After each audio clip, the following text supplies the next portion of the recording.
Hello and welcome, ladies and gentlemen, to a new episode of Today's Youth. And today we're meeting with Rami Al-Adli. He's a graduate of mechanical engineering. He studied here in Egypt and continued his postgraduate studies abroad. He will tell us more about his experience in studying abroad, about his love for adventure and for traveling. Hello, and thank you for joining us, Rami.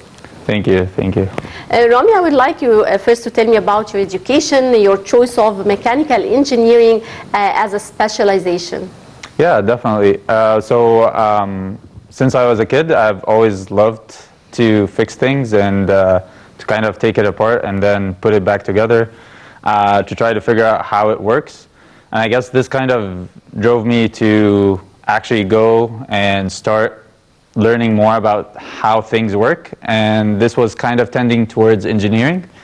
I was very interested in aerospace and mechanical, especially because they involved aerodynamics and engines and stuff like that. And I guess this is kind of the initial driver, I guess, that why I wanted to go into like engineering specifically. Yeah, you continued your postgraduate studies in the US. Tell me more about your experience abroad in studying and as compared to your studies here in Egypt. Yeah, sure. So I studied mechanical engineering at the American University in Cairo. I graduated in May of 2014. But throughout studying at AUC, basically, I was going back and forth in the summer to do like research internships as well as research assistantships abroad. So this kind of gave me a sense on how universities operate and how they do research. I was very interested in specifically for research because I always asked the question of why is this like that, or why is it that this equation looks like that? So by asking these questions, I kind of tended towards the research side of engineering. I would say after I graduated, I had the opportunity to work abroad. So I worked for about 2 years abroad, and then after that, I started my master's at Georgia Tech in mechanical engineering. But because I've already, as an undergrad, I did a lot of research with professors, either in Egypt or abroad, and I've completed projects like by creating finding a need and then creating a new product to fill that need. I kind of got the sense on how to conduct, where exactly to do my master's and why to do my master's. So that's why I would say I started my master's degree at Georgia Tech. But of course, as a master's level, it's completely different than undergrad. So it was really more focused, more hands-on on research rather than the education side. So you're learning, but you're just learning in a different way. So it's mostly self-learning, it's mostly self-driven. It's not, I would say, professor-driven or university-driven, I would say.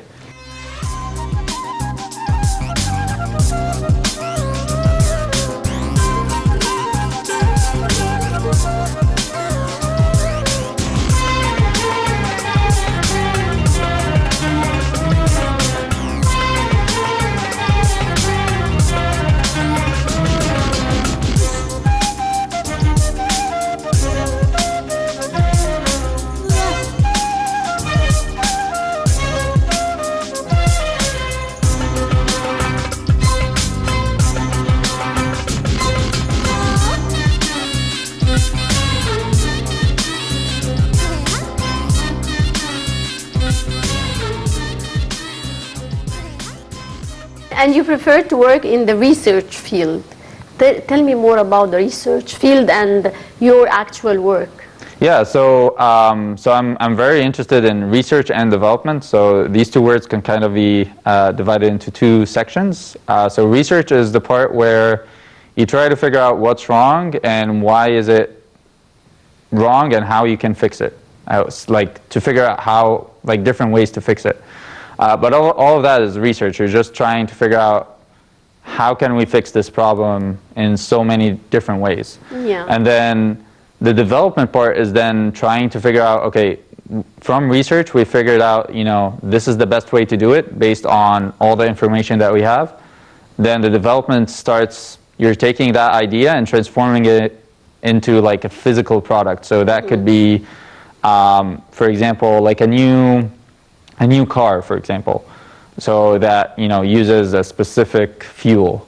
So you can use that new invention or new idea, and then you start to the development starts to figure out how we can do that in the various resources that we have. Right, Rami, you have a lot of hobbies, and you love adventure. Tell me more about your hobbies. You love mountain climbing, rock climbing. Tell me more about these interesting adventures. Yeah, sure. So I have a lot of varied hobbies, I guess. So I would say since undergrad, I started kind of picking up some hobbies. This include like sandboarding, camping, things that, hiking, things that I can actually do in Egypt. And then after a while, I started to figure out, I actually like adventure and I like to travel. So I kind of combined both. There's something called adventure travel. So you travel to a destination with a scope of adventure. So that means you go rock climbing or mountain biking. Like you in specific areas. You go ice climbing, for example, in Iceland.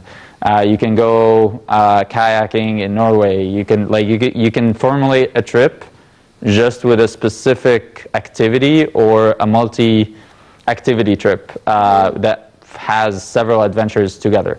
So I guess for me, I used to do a lot of kayaking. I used to do a lot of rock climbing in the U.S. I traveled a lot, so I went to one of the amazing trips that I had that I can mention is Norway.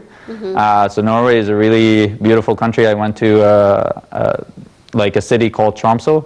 So this is like the northernmost area where there's actually urban areas in Norway. And this city has the good thing about it is that you can see the northern lights. So the aurora borealis, the colors that you see in the sky, you can actually see them in the winter. So you can go there. The winter, the sun is only shining for about 4 or 5 hours a day. So the rest of the night is completely dark. But the good thing about it is that there is that when you see this phenomena, which is not common anywhere else in the world, it's a very fascinating and majestic thing to see.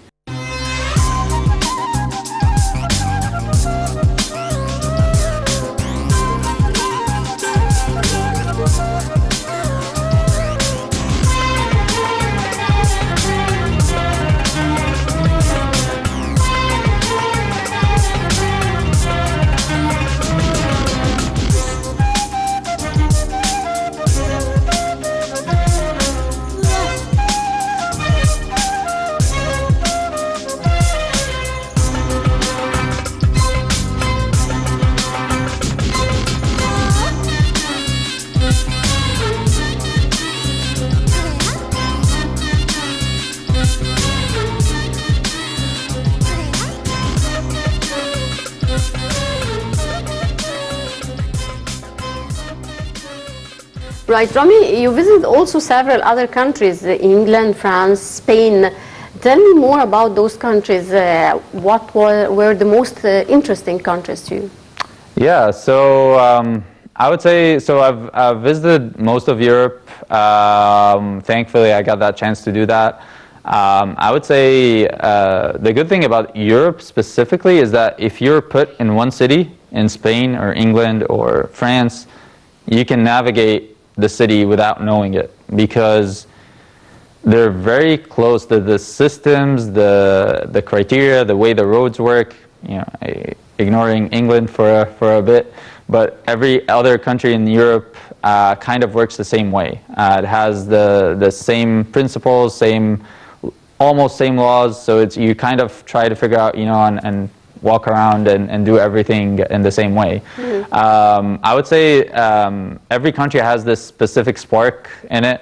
France was really interesting in the culture there, especially if you go outside of Paris. Paris is a very touristic area, so you don't really feel that. But if you go outside, you'll see that the French culture is actually very diverse. And then in Spain, people are so friendly there. I would say all the Mediterranean, like Spain, Italy, Greece, I would say they're very, I would say friendly. They're very like us, like Egyptians. So I feel like this is also something that, you know, connects me with them.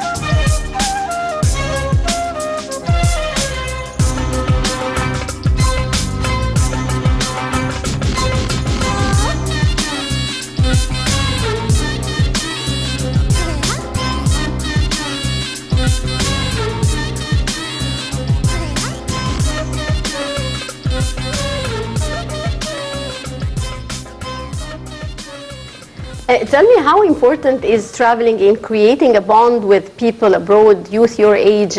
How far is it beneficial in creating this type of bond with different cultures and different nationalities, meeting youth from different countries, exchanging views and ideas and experiences? How far did you benefit from your travels? Yeah. I would say a lot. I've really benefited a lot from the travels, and I think it made me more mature, more aware of things going on. But something I just want to mention is that there's a big difference of traveling in a group with your friends under like a tour agency, and traveling like completely on your own and booking everything yourself and doing everything yourself. And this is what you do? You travel on your own and you book everything by yourself? Yeah, mostly I do that. So the big difference of that is that when you're in a tour, you're putting that responsibility on somebody else, you know, to make sure the flights are on time, make sure the bus is there to pick you up, make sure, you know, the hotel is booked, everything is good, all the tours are organized, everything like that. When you're on your own, you're kind of... Take this responsibility yourself. Exactly. You're doing everything yourself. You're also not only doing that, but you're organizing your time. You're trying to figure out, okay, I have only 5 days a year. What should I do? So you have to read a lot about the city. You have to see what's really important and what's not. Maybe if you have people or friends that live there, you can ask them what's really important to see and what's not, or experience at least. So I guess the other thing is that when you travel solo, usually it is very expensive to stay at hotels. So most of the people around the world, when they travel solo, they stay at hostels. You know, pre-COVID, you know, it was fine. I don't know right now, the situation is completely different, but hostels is a really nice place to stay in because they combine a lot of different nationalities in one place, and you get to know people from all around the world, and everybody there wants to explore the city. So everybody's in that hostel or in that city to explore the city. So you kind of you all have the same goal. You just are kind of combined in one place. So the nice thing about it is that you learn about different cultures, you understand how to interact with different people, and you figure out how like to navigate, you know, the city on your own, if you will. Right. Well, Rami, you also have some volunteer work, social work in meal packing, and tell me more about the social work that you contributed. Yeah, so I go a lot to almost on a weekly basis. I go to a place where we pack meals. They also distribute these meals, but I'm not part of that team, so I'm part of the packing team, I would say. So I guess this is something that I like to give back to. I guess in my free time, I feel connected to the people when I do that. I feel good helping others. So I try as much as I can. If I can help somebody, I will definitely try to reach out and help them. I guess the food packing, I would say I started this since last Ramadan, and it's been every week since then. But I guess the meals vary from day to day, but you can say like an average of 2,000 to 3,000 meals per day are packed. So this is a large number of meals for a small organization to do that. Did you participate in some competitions, like sports competitions? I think you told me about the bowling competitions. Yes, yeah. So so I was part of the Egyptian team in bowling. So the bowling Egyptian national team. So basically, this was when I was an undergrad at the American University in Cairo. I was playing there, and we went to several competitions, both in Egypt and abroad. So abroad, we traveled to Kuwait, we traveled to Malaysia, and in these competitions, we were either there's different types of competitions where a country could compete as a whole, and an individual can compete. So like teams and individuals. So I guess like for me, it was very interesting to see how Egypt is ranking compared to other countries, specifically in bowling, because bowling is not really a common sport in Egypt. Not a lot of people know that there is an Egyptian national team, but it's definitely there's a big team right now, and it's still growing. And I think they're still going to a lot of international competitions. I don't know in COVID what's the situation, but definitely they've been going to a lot of competitions pre-COVID.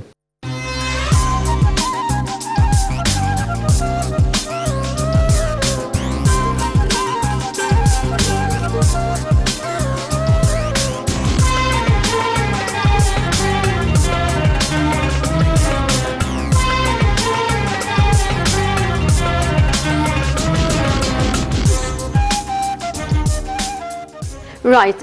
Tell me, Rami, you have a lot of experiences in traveling. You went to several countries, you met people from different cultures. Tell me, how far does traveling abroad affect youth? I mean, how important is it to the youth to experience this type of it's not an adventure only, it's also meeting other people, other nationalities, other cultures. I mean, we had here in Egypt several conferences hosting people from different nationalities, like the International Youth Forum. How important is this to the youth, and how far did you see that youth are common? I mean, they have common challenges, they have common dreams around the world. Yeah, sure. So I guess the first part of the question, where like the traveling portion of the youth and how that is important to the people and to their future. I think it's very important to understand the difference between especially Western culture on TV and what's real. So a lot of people relate to Western culture with what they see on, TV, internet, Netflix, stuff like that. But they don't really experience this. They don't really know what exactly is happening. Mm-hmm. So when people travel and they live there for like a year, a few months, they start understanding what it means to live there. Nobody lives like what you see on TV. Everything is kind of an exaggeration. But I think this is very important because some people take what they see and say, oh, you know what, they're living this way, why can't I live the same way? And they're not living that way. They're living in a completely different way. It's just you can't see the big picture. You're only seeing a very small window of what's happening everywhere else. So I guess this kind of gives that person a different perspective on the culture. They give them a different perspective of responsibility. A lot of us here are fortunate enough to be brought up in homes until even after we're over 18. In the US, for example, it's a different culture a bit. As soon as you go out to college, you're kind of going into a university, you're living on your own, you have to, you pay university from your own pocket, usually with loans. So after you graduate from college, you have to do well at college so that you can get a good job where you pay back all these loans. So their life is different. I'm not saying this is like for every individual, but this is like mostly what's happening. And this is a completely different life than a person growing up here. It's a different perspective. And I guess living there a bit would help you understand what it means to be in college and how important that is, so that you can continue to grow and continue to, to live life the way you want it. I guess the second portion where the conferences, the second portion of the question where the conferences are important is because there are a lot of challenges that are the same for the youth. There are some differences, of course, from country to country, but definitely there's, when you get a very diverse group of people, especially like young people, and you sit them together, they can come up with a lot of good ideas if you try to ask the right questions. So if you ask them the right questions, they're gonna negotiate, they're gonna talk together, and they're gonna figure out how they can answer you with a specific solution.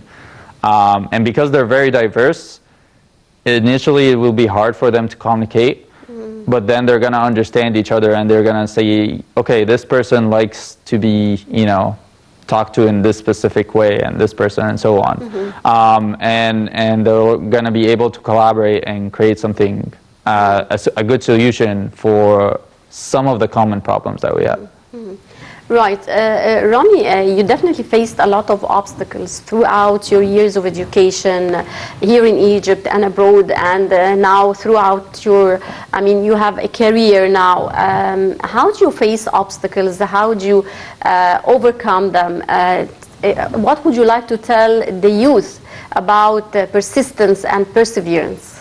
Yeah, sure. So yeah, definitely there was a lot of obstacles that I faced, especially because I had specific passions. As I mentioned, I was interested in aerospace as a career, but I was also interested in astronomy, and this was kind of what drove me to aerospace.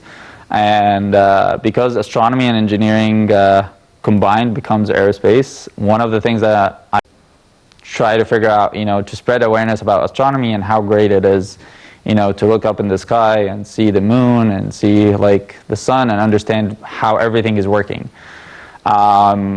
So initially at AUC, when I was an undergrad at the time, there was no astronomy major or minor. There was very few professors who were interested in astronomy, and so I actually reached out to these professors and I talked to them to initiate an astronomy club. The organization was seen to be something that it's an academic thing, and people didn't want it to be formulated because they thought people are not going to be interested in astronomy. Astronomy Club right now is in 8 other universities other than AUC.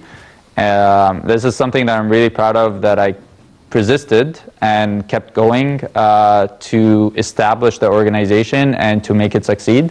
And I think it has paid off. It had impacted a lot of youth around Egypt, and it's something that is spreading awareness about astronomy, about space, and the importance of like a lot of the things that you understand in your daily life, you can kind of translate into like the space, I would say. So for example, every day the sun rises and sun sets, but no one thinks about how does that happen exactly. Like what is the physics behind it? Is this like something that just randomly happened, or is it easy? The sunrise and sunsets. Similar thing, like how are tides formed? Is the moon the only object moving the tides? If it is, how is it moving the tides? So there's a lot of things that I was very curious about, and I tried to tell people, you can relate space with things that happen on Earth every day.